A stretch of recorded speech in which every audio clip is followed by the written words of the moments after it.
நீ வந்து 1.5 கோடி ஓட்டு வாங்கிடுவேன். 1.5 கோடி சாதாரணம் கிடையாது, 25% மேலே. இங்கே ஜெயிக்கிறதுக்கு எவ்வளோ பர்சன்டேஜ் வேணும் தெரியுமா? 300 ஓட்டு வாங்கினா போதும். இதை விட தாவேகா கண்டிப்பாக சிறுபான்மை ஓட்டை இவர் டிஎம்கே விட அதிகமாக எடுக்கும். அப்போது டிஎம்கேக்கு மேலும் ஒரு பின்னடைவு. 1.5% ஓட்டு இன்க்ரீஸ் ஆயிடுது. அவங்க பிரிவினையே பண்ணாலுமே, வேறு மாதிரி வந்து பேசினாலுமே, பிஜேபி வளரலன்னு சொன்னாலுமே, பிஜேபி இதெல்லாம் போய் எப்படி ஓட்டாக மாறும் அப்படின்னு நீங்கள் சொல்லலாம் வாயால். ஆனால் மாறி இருக்கு. இதெல்லாம் யார் அறுவடை பண்ணுவாங்க? ஆப்வியஸ்லி விஜய் கிட்ட தான் போவோம். இது இங்கேருந்து ஓட்டு பிரிஞ்சு ஏடிஎம்கே போகுமா இல்லை டிஎம்கே போகுமா? இப்போ யாருக்கும் டிஎம்கே போகிறது டவுட்டு தான். சீமானுடைய ஓட்டுகள் 8%, அவர் எத்தனை % வாங்குறவரோ மீதி ஓட்டு எல்லாமே யார் வாங்கினா அதுவே கிட்டத்தட்ட 60,000 ஓட்டு வாங்கிடுவாங்க. அதாவது ஒரு தொகுதியில் மட்டும், ஒரு தொகுதியில் 60,000 ஓட்டு வாங்குறதுக்கு சான்ஸ் இருக்குது. நீங்கள் சொல்கிற கணக்குப்படி ஒரு தொகுதிக்கு மட்டும் 60,000 ஓட்டுன்னு பார்த்தா, இந்த 234 தொகுதிக்கு பார்க்கும்போது 1 கோடிக்கு மேலே போகுமே. கண்டிப்பாக போகும். இதுதான்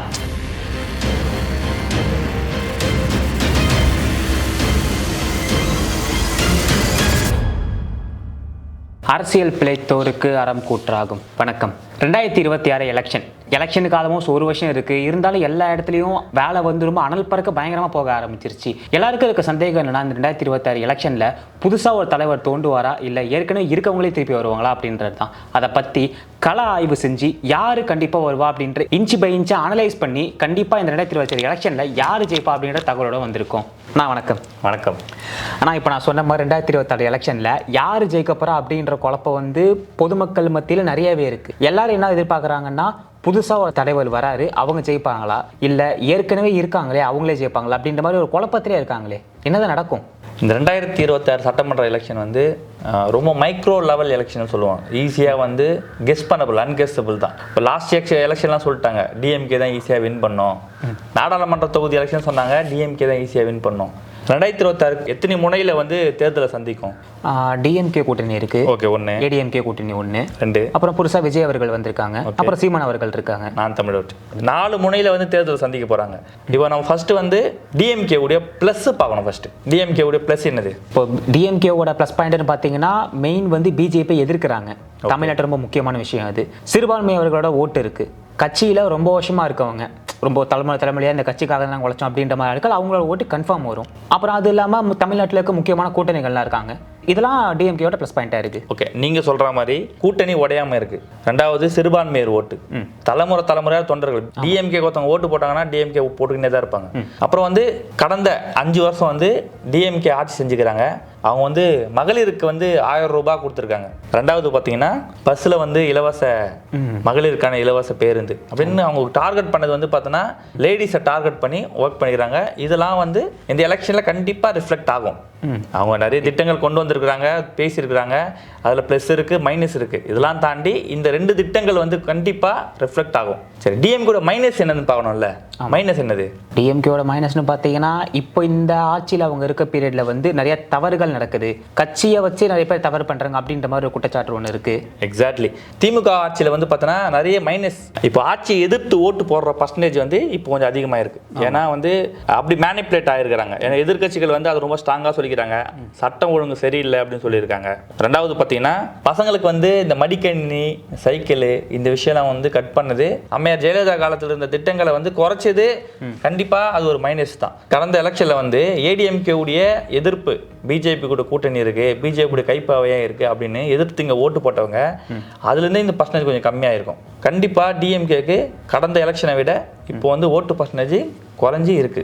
அதே மாதிரி ஏடிஎம்கேக்கு என்ன ப்ளஸ் இருக்குன்னா, அதாவது நாடாளுமன்ற எலெக்ஷன் வந்து பார்த்தோன்னா தனித்தனியாக வந்து தேர்தல் சந்திச்சாங்க. ஏடிஎம்கே பிரிஞ்சு இருந்தது. எடப்பாடியார் அவருடைய ஒரு அணியாகவும், அப்புறம் ஓபிஎஸ் தனி அணியாகவும், சசிகலாவும் தினகரனும் அவங்க எல்லாம் ஒரு அணியாகவும் தேர்தலை சந்திச்சாங்க. அவங்க பிஜேபி கூட போய் சந்திச்சாங்க. இங்கே வந்து ஏடிஎம்கே தனியாக நாடாளுமன்ற தேர்தலை சந்திக்கிறாங்க.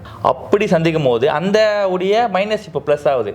ஏன்னா நேர் வழியாக அவங்க வரலாலும் பிஜேபி வழியாக பின்வாசல் வழியாக வந்து அந்த கூட்டத்தில் அவங்க ஜாயின் ஆகிடுறாங்க. அப்போ வந்து ஓட்டுகள் சிதறாமல் அங்கேயே இருக்குது. இப்போ ஏடிஎம்கே உடைய ஓட்டுகள் எங்கெங்க சிதறி போச்சுன்னு நினைக்கிறீங்க? ஏடிஎம்கேலேருந்து மைக்ரேட் ஆகிட்டு பிஜேபிக்கு போயிருக்கோம், ஏடிஎம்கேலேருந்து மைக்ரேட் ஆகி பிஎம்கேக்கு போயிருக்கோம், ஏடிஎம்கேலேருந்து மைக்ரேட் ஆகி சசிகலா கிட்ட போயிருப்பாங்க, ஏடிஎம்கே மைக்ரேட் தினகரன் கிட்ட போயிருப்பாங்க. இப்போ எல்லாம் ஒரே அணியில் இருக்காங்க. ஓகேங்களா? ஸோ அந்த பலத்தோடு இருக்குது. எடப்பாடியார் வந்து பார்த்தோன்னா அவரு ஒரு பலத்தில் இருக்கிறார். நம்ம தலைமை பண்புக்காக தான் எல்லாம் வெளியே போய் தலைமை இல்லையே அப்படின்ற ஒரு ஏக்கம் அதுக்கு போய் எடப்பாடி ஓகே தலைமை தான், அவரும் ஒரு நல்ல தலைவர் அப்படின்றத நிறைய முறை காட்டியிருக்காரு. ஏடிஎம்கேட மைனஸ் என்னது? ஏடிஎம் கூட மைனஸ் என்னன்னா இப்போ கடந்த 5 ஆண்டு அவங்க ஆட்சியில் பெருசாக இல்லை.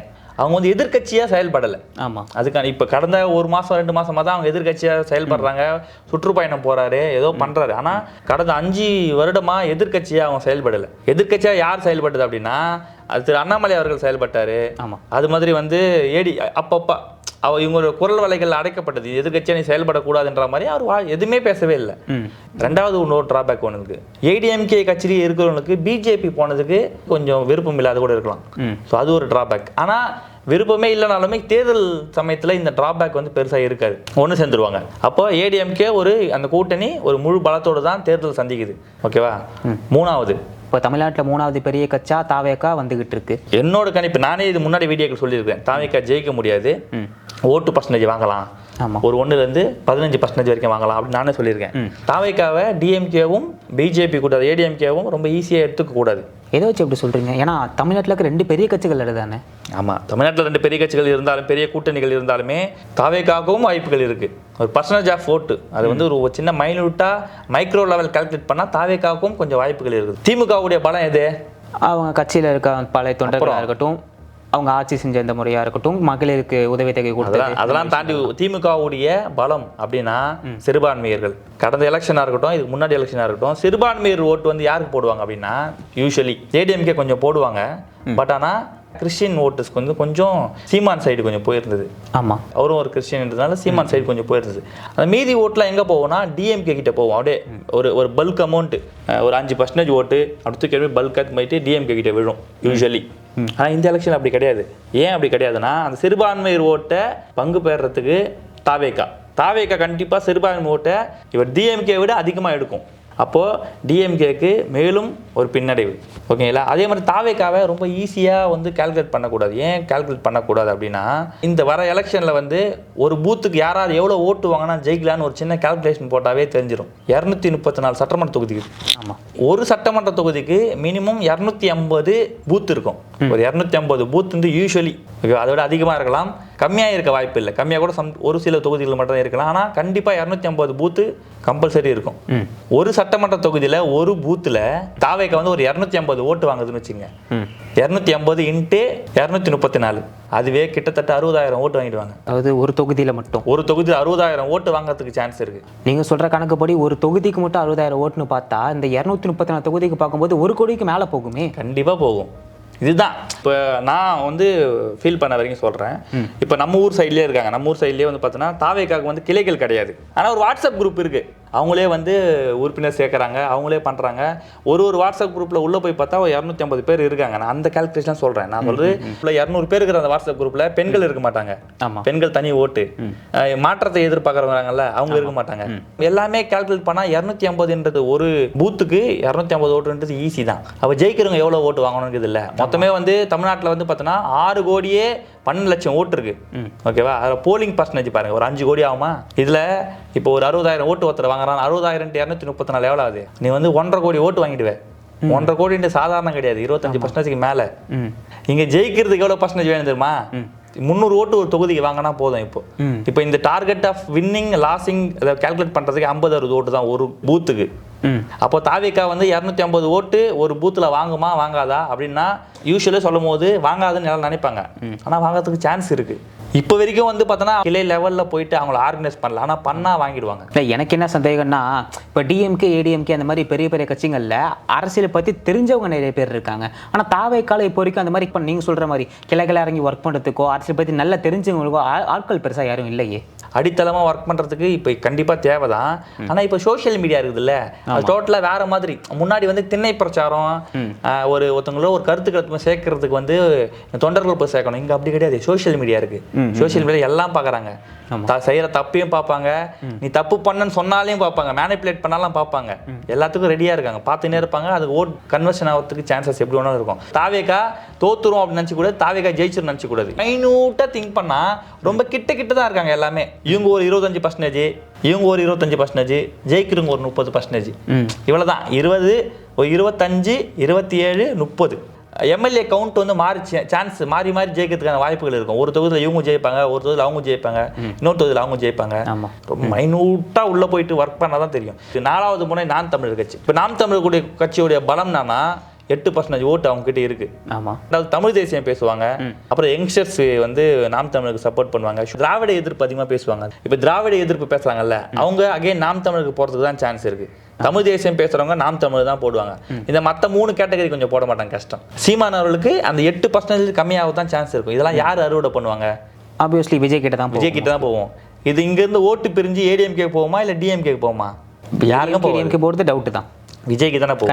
கண்டிப்பா விஜய்க்கு தான் போகும். அப்போ சீமானுடைய ஓட்டுகள் 8%, அவர் எத்தனை பர்சன்டேஜ் வாங்குறாரோ மீதி ஓட்டு எல்லாமே யார் வாங்கினா விஜய் தான் வாங்குவார். நான் சொல்றேன்ல, அந்த பூத்தில் வாங்குற 250 ஓட்டில் தான் அடங்கும்.